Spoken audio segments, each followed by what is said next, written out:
Salut à toutes et à toutes, ici Gingaf of Lindon et aujourd'hui présentation de 10 cartes qui représentent la Terre d'Arda, donc la planète Arda qui a été créée par Eru Ilúvatar pendant l'âge de la création du monde. Donc il faut savoir qu'elle est composée de différentes parties, donc il y aura 10 cartes, il y aura la partie qui ira de la fin de l'âge des arbres jusqu'au début du quatrième âge. Donc on a cette planète là qu'au début de l'âge des arbres jusqu'à la fin de l'âge des arbres qui était comme ça représentée selon cette carte-là. Donc nous avons Aman, qui est bien sûr la terre des Valar, les dieux, avec bien sûr Valinor, Araman et Avatar. Avec ces trois pays-là, nous avons le pays principal qui s'appelle Valinor, avec comme capitale Valmar. Nous avons trois villes qui s'appellent Aqualonde, Tyrion et Taril Quentil, plus une île qui s'appelle Tor Erezea. Donc, elles ont été créées par les elfes, donc les Valmar et les Vanyar, les Valmar, donc les Vanyar plus les Eldar. Donc, avec bien sûr l'enchantement des îles qui permettent, avec un brouillard, de protéger ce qu'on appelle les mirages blancs, qui permettent de protéger le paradis. Voilà. Car il faut savoir que le Valinor est le paradis sur la terre du milieu. Donc, c'est aussi le paradis sur la planète Arda. Donc, voilà, c'est là où les elfes partent des arbres gris pour aller rejoindre les terres immortelles, comme ils les appellent. Donc, voilà. Nous avons bien sûr le Beleriand avec le Doriath au début, qui est le plus grand royaume, qui a été créé par Erutingol et sa femme Meliande, qui est une grande forêt. Ensuite, nous avons Aghband, mais il faut savoir qu'avant que Aghband arrive ici, nous avons Untenmo qui était ici, qui était une grande forteresse qui a été créée par Morgoth, qui est un Valar déchu, car il a voulu suivre sa voie, au lieu de suivre les prescrits que avait donné Eru Ilúvatar. Donc, elle a été créée par Morgoth, mais elle a été détruite par les Valar. Mais après, il est parti, surtout au début du premier âge, au Beleriand pour installer sa nouvelle forteresse à Angband, prendre une partie des terres du nord du Angband pour en faire une terre non fertile, donc il a créé son propre royaume. Ensuite, nous avons ici la terre du milieu, avec bien sûr les montagnes bleues, Orocarnic et les montagnes rouges. Et donc nous avons un grand lac qui s'appelle le Sin of Elkar, et ici nous avons le Cuivenen, donc là d'où viennent les elfes, dont la naissance des elfes se fait dans cette partie-là, qui s'appelle le Cuivenen. Anecdote à savoir, Círdan, qui est né en 1100, est né ici. Parce qu'il faut savoir que les elfes sont partis avec un Valar sur les terres immortelles. Il y en a qui sont restés sur la terre du milieu, mais il y a une partie, surtout les Eldar et les Vanyar, qui sont partis s'installer en terre de Valinor, car ils ont été décrits comme un endroit calme, merveilleux et paisible, fait pour les elfes. Donc ensuite, nous avons ici, on va dire, parce que c'est pas vraiment ici, c'est un peu plus au sud, on va dire c'est plutôt vers là, parce que ça a été déplacé à la fin de l'âge des hommes, donc le premier âge. Donc il faut savoir que pendant l'âge des arbres, il y a eu la naissance, ici on va dire, des nains un peu plus tard que des elfes, car il faut savoir qu'ils sont nés à Gundabad. Les sept sont pas nés à Gundabad, et surtout le plus connu c'est Durin Ier qui a réveillé le premier, qui a été le premier des nains nés. Donc c'est aussi la plus grande maison des nains qui s'appelle la maison de Durin, qui a fondé une grande cité qui se trouve à Khazad-dûm. Donc on s'appellera la Moria au troisième âge parce elle est tombée à partir du troisième âge. Mais au début, on va dire de l'âge des arbres jusqu'à la fin du deuxième âge, ça a été la plus grande capitale et le plus grand royaume sur la terre du milieu, et surtout ça a été le plus grand royaume des nains. Donc elle représente la plus puissante cité des nains sur la terre du milieu ou carrément sur le monde d'Arda. Voilà grosso modo ce qu'on peut présenter de cette carte-là. Voilà. Ensuite, événement du premier âge, nous avons bien sûr le Beleriand, qui est une terre très particulière parce que c'est une terre de légende, avec différentes seigneurs. Il y a eu les 7 enfants de Fëanor, il y a eu bien sûr Fingorfin, Fingon, Turgon, Finrod, qui est le frère aîné de Galadriel. Nous avons Thingol Méliand, qui étaient là depuis le début. Donc Thingol et Méliand étaient là depuis le début de l'âge des arbres. Donc ils se sont installés à partir de 1200-1300. Donc ils sont là depuis bien avant que les Noldor avaient accompagné des enfants de Fëanor et de Fingorfin et de Fingon qui sont allés s'installer sur la terre du Beleriand parce qu'ils sentaient que le mal va revenir. Donc nous avons différents royaumes. Donc nous avons les royaumes qui a été repris et créés. Donc ils ont pris cette partie de ce monde-là, les enfants de Fëanor. Nous avons ici, comme je disais, le Dorian qui était le plus grand royaume jusqu'à la fin de l'âge des arbres. Ça a été le plus grand royaume du Beleriand. Donc c'était le Dorian. Nous avons une petite particularité à côté du Dorian, c'est qu'il y a une petite forêt qui s'appelle le Nal Elmoth qui a été donnée à Éole, l'elfe noir, pour ses services, pour tout ce qu'il a fait pour Erutingol et Doriath. Ensuite, nous avons un autre endroit très particulier qui est au nord, c'est Inklom et Dorlomin, qui sont deux cités aussi qui ont été créées ici. C'est surtout deux grands pays avec deux grandes cités qui ont été créées pour Fingolfin et Fingon. Donc ils ont créé leur propre royaume. Après nous avons Nevrast au Vinyamar qui appartient à Turgon, avec Vinyamar bien sûr, avec le pays de Nevrast, qui a choisi de partir avec son peuple à Gondolin pour pouvoir s'installer, pour se sentir plus en sécurité parce qu'il sentait que le mal va arriver. Donc il s'est installé dans un endroit qui s'appelle Gondolin, il a créé sa propre ville. Que ce soit le nom de la ville ou le nom du pays, c'est le même nom pour les deux, pour le royaume. Et ensuite, nous avons ici les Phalas, comme je disais, avec le peuple de Círdan, où il a la particularité, c'est qu'il a deux capitales. Donc nous avons Britorgmar et Eglarest, donc il a deux capitales. Et après, nous avons le grand royaume de Finrod, le frère aîné de Galadriel, qui a créé un énorme royaume avec Nargothrond, qui est une cité souterraine, qui a été fondée avec les nains pour pouvoir protéger ce territoire-là. Donc voilà grosso modo ce que représente le royaume et le continent du Beleriand, donc les différents royaumes et le continent du Beleriand. Donc voici ce que représente cette carte-là. Ensuite, nous avons une carte qui est très intéressante. C'est qu'au premier âge, il faut savoir que les forêts, elles étaient beaucoup plus nombreuses que tous les autres âges. Nous avons, à cette époque-là, le plus de forêts sur le Beleriand et sur la Terre du Milieu. Donc il faut savoir que sur le continent de la Terre du Milieu, il y avait énormément de forêts avant que les événements arrivent au deuxième et troisième âge. Nous avons Erin-Galen, l'Orinan, le jardin d'Endwif, donc le jardin des femmes elfes, des femmes Ent, excusez-moi. Donc c'est le jardin des femmes Ent qui ont fait des jardins en ce territoire-là. Elle a surtout aidé dans l'agriculture pour les hommes. Elle leur a appris aux hommes et aux elfes surtout l'agriculture. Nous avons aussi les différentes routes, bien sûr. Ici dans l'Eriador, nous avons plein de forêts, donc la vieille forêt, quelques forêts qui vont être détruites par les Númenóréens au deuxième âge pour pouvoir créer des bateaux, aussi pour créer des villes, des routes. Voilà. Nous avons la forêt des Drunen, donc Druite, la ville. Ici, il y a plusieurs villages des Druadain, donc ça sera un peuple qui va vivre ici pendant un moment, après il va être chassé pour se retrouver à côté de Minas Tirith au nord, dans une forêt. Ici, nous avons Tornufuin qui appartient aux elfes verts, donc c'est la partie sud d'Ossirian. Donc voilà grosso modo ce que représente cette carte durant la Terre du Milieu au premier âge. Donc voilà toutes les forêts qu'il y avait. Donc voici la prochaine carte. Nous avons une particularité de cette carte, c'est qu'elle montre ce qui arrivait après la guerre de la Grande Colère qui a duré 42 ans. Elle a complètement détruit le Beleriand. Donc il faut savoir qu'au début du deuxième âge, il n'y reste plus que du Beleriand, une partie des montagnes bleues et une partie du Lindon qui appartenait aux Syrians, mais il ne reste plus que cette partie-là, car tout ça a fini sous les eaux à cause de la guerre, à cause des dragons, des balrogs, des elfes, des nains, des hommes, des demi-dieux, des dieux, donc les Valar et les Maillars, Morgoth et toutes ces troupes. Donc ils se sont tous battus pendant 42 ans et ça a fait la chute et l'engloutissement complet du Beleriand, sauf un tout petit territoire, comme je disais, donc le Lindon qui s'est installé dans cette partie-là qui est partenaire à l'Ossirian, et une partie des montagnes bleues.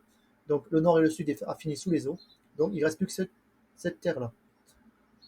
Donc voici une autre carte un peu particulière, car elle a été publiée par Amazon pour expliquer que la série Seigneur des Anneaux,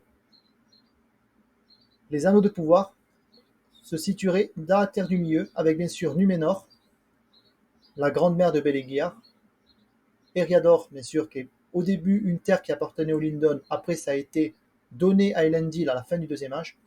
Le Lindon, qui appartient à Gingalad, le dernier haut roi des Noldor, donc de tous les elfes surtout, qui s'est installé, qui avait un très grand territoire avec sur les régions, qui va être donné à Celebrimbor, qui va être fondé par Celebrimbor mais qui est aussi, a été aussi une terre qui appartenait aussi à Celeborn et à Galadriel, car il faut savoir que Galadriel et Celeborn ont vécu dans ce territoire au début du Second Âge, et à partir que Anatar, donc Sauron déguisé, vienne pour Aeregion donner de son savoir, Celebrimbor, lui, il a préféré le suivre à Sauron, et on va dire que Galadriel et Celeborn ont été chassés, donc ils sont partis pendant la guerre des elfes et de Sauron, et ils sont partis s'installer à Lorien, donc il est revenu à Lothlorien plus tard.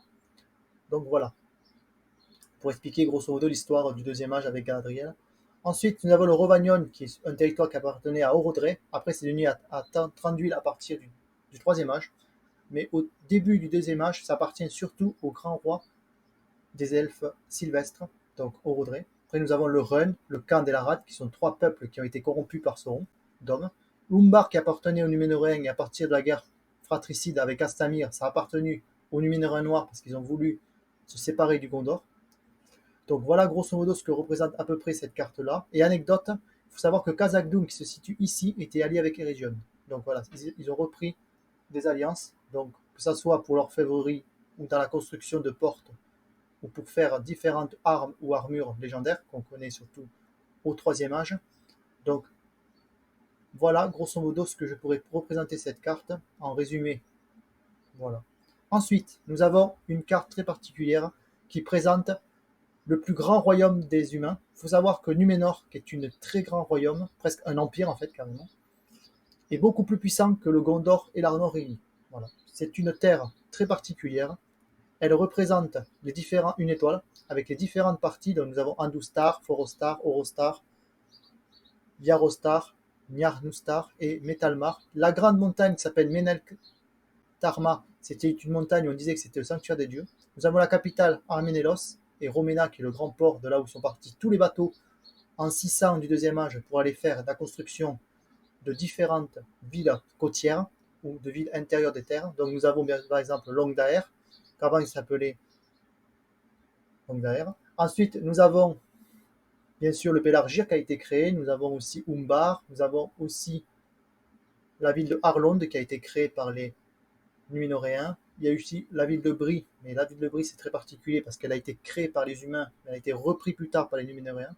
Et après, elle a été un comté à part avec un comte qui était le maire et le comte de Brie, parce qu'à partir de la fin de l'Arnor, on va dire, donc la fin d'Arthedain, ils se sont mis indépendants.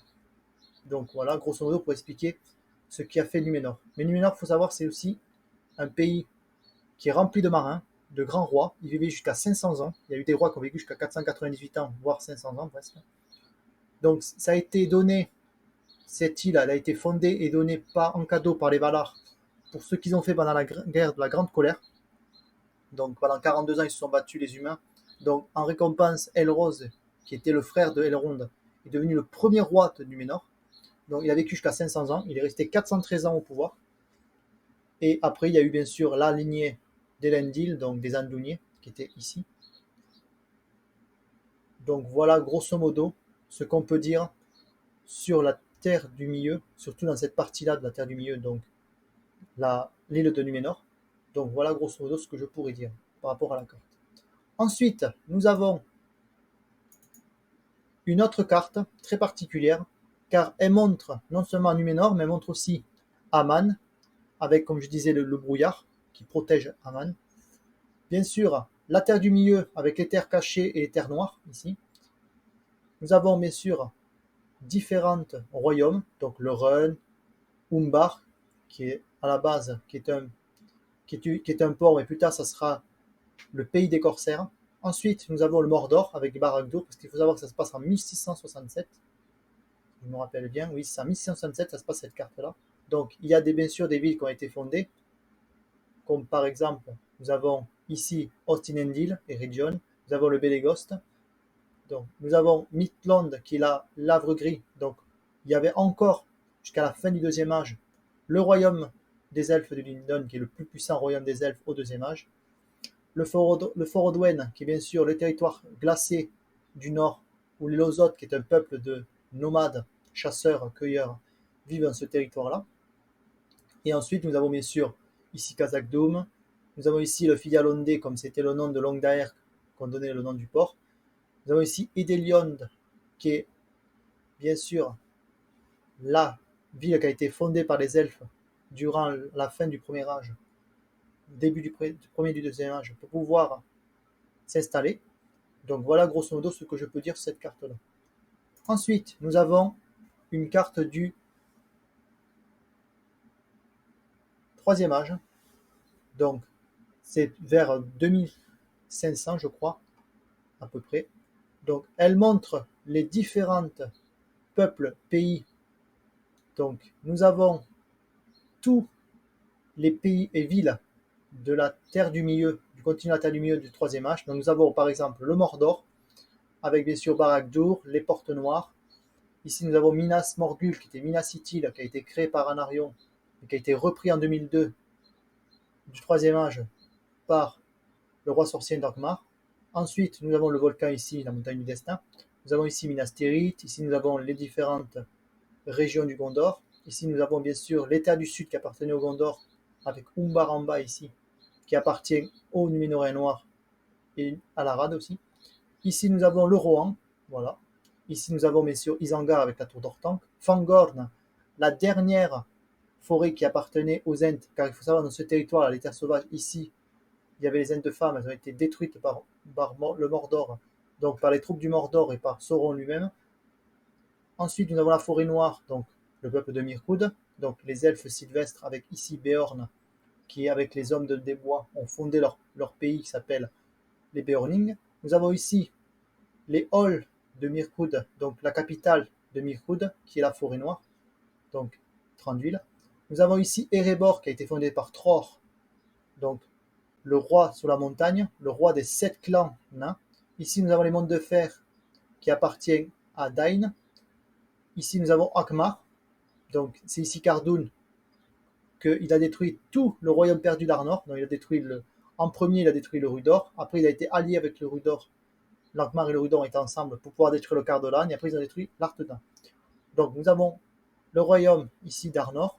Donc, ici, c'est une terre sauvage. Il reste encore que les Dunedain. Donc, nous avons Bri, qui est indépendant, comme j'ai dit. La comté qui a été donnée par un roi Arthedain pour les services. Donc, ils se sont installés ici parce que le roi d'Arnor leur a donné une petite terre. Ici, nous avons bien sûr le Lindon qui est surveillé par les elfes. Donc, ce sont les elfes qui ont encore Lindon. Donc, nous avons ici Fort Lindon et Arlindon et le Midland. Donc, c'est ici les arbres gris que les elfes s'en vont pour Aman, donc le Valinor. Donc, c'est Círdan qui a repris le pouvoir parce qu'il faut savoir que quand Gil-galad est mort pendant la guerre de la dernière alliance, donc Círdan est devenu le seigneur de Midland, donc le seigneur du Lindon, parce que Elrond a préféré rester à Imladris pour pouvoir gérer les Dunedain et pouvoir surveiller Sauron. Voilà. Donc voilà grosso modo ce que représente la Terre du Milieu au troisième âge. Ensuite, vous avez une carte très intéressante, c'est sur l'Arnor. Donc ça, c'est l'Arnor juste après la mort d'Eanur, qui est le dernier roi d'Arnor, qui a ses 3 fils séparés le royaume en 3 grandes régions. Nous avons le Rudor, le Cardolan et l'Arthedain. Donc nous avons le Rudor qui est un territoire assez hostile, avec bien sûr Rivendell à côté, donc Imladris. Donc nous avons la capitale qui est bien sûr qui s'appelle Rin Morva Tilt. Donc ça c'est le nom de la capitale. C'est un territoire de montagne avec beaucoup de forêts, beaucoup de rivières, beaucoup de territoires hostiles. Donc il y a beaucoup de villages de bergers. Donc c'est un territoire de montagnards. Nous avons le Cardolan qui est une zone assez marécageuse avec Tarbad, Metraid. Donc nous avons Metraid qui est la capitale de Cardolan. Tarbad avec le port de Longdaer qui était bien sûr 2 grandes villes pendant l'âge d'or d'Arnor. Nous avons l'Arthedain qui est la zone la plus riche avec Anúminas qui est la capitale du royaume d'Arnor, mais à partir de 900-950, ils ont préféré aller à Fornos parce que c'est une forteresse et elle est beaucoup mieux préparée, elle est beaucoup mieux positionnée. Et la particularité de ces 3 régions, c'est qu'il y a Amonsul, donc qui est une montagne avec une tour de quai, qui permet une tour de guet. Pardon. C'est là qu'il y a le Palantir qui permettent de regarder tout autour de ce qui se passe des territoires amis ou ennemis. Donc ils se sont battus pour Amonsul. Donc voilà grosso modo ce que représente l'Arnor à sa chute avec les trois régions et pourquoi Amonsul est au milieu de ces trois régions. Voilà. Donc voilà grosso modo ce que je peux expliquer par rapport à la chute de l'Arnor et la séparation des trois frères qui ont préféré prendre un territoire chacun au lieu de choisir un roi pour l'Arnor. Et ensuite, la dernière carte qui est pour moi intéressante, c'est le nord-ouest d'Andorre. Donc voilà, nous avons ce qui représente le quatrième âge avec Aragorn qui a préféré recréer l'Arnor et le Gondor. Donc ils ont mis tous les territoires ensemble. Donc il faut savoir que l'Arnor et le Gondor ont été refondés. Ils ont repris Umbar, donc tous ces territoires appartiennent au royaume réunifié. Donc il faut savoir qu'à la base, ce royaume, Arnor et Gondor, appartenait à Elendil. Isildur a repris le titre de haut roi des Núménoréens en exil. Donc il a fallu qu'à sa mort, comme il n'y a eu aucun héritier, parce qu'ils se sont séparés, l'Arnor et le Gondor, pour gérer de chaque côté leur royaume. Donc qu'est-ce qu'il a fait Aragorn? C'est qu'il a repris le royaume du Gondor. Il est devenu le roi du Gondor. Il est reparti en Arnor. Donc il a été recouronné 2 fois, donc une fois roi du Gondor et après roi de l'Arnor. Donc il est devenu le haut roi des nouveaux royaumes réunifiés. Et ensuite nous avons bien sûr le Rohan qui appartient à Éomer, Isengard qui a été repris par l'Arnor et le Gondor, le Lindon qui est allié, Thranduil et Rébor, Mondiefer, Dale, Lorient, Doriental, donc le territoire qui appartient à l'Ottorienne, Dorwinion, tous ces territoires-là, ils sont ensemble. Et tout ça, ce sont encore des ennemis, bien sûr, avec bien sûr le Mordor de ce qui reste, et tous les autres peuples, dont le Rhûn, le Khanat de Khand, les tribus d'Aradaik. Donc tous ces peuples-là, plus au nord, Angmar, Montagne Grise et Gundabad, ce sont des ennemis. Plus aussi, on peut parler de la Moria, mais qui sera reprise un peu plus tard par un des enfants des peuples du Rhin. Donc voilà grosso modo ce que représente au quatrième âge la situation géopolitique et des royaumes du quatrième âge. Donc merci d'avoir regardé cette vidéo. Ces cartes, vous pouvez les retrouver sur mon site internet, sur ma page Facebook, surtout le peuple de l'Arnor. Donc merci d'avoir vu cette vidéo. Mettez en commentaire si j'ai fait des erreurs, ou peut-être que j'ai oublié des choses. Donc merci d'avoir regardé cette vidéo et à plus pour de nouvelles vidéos.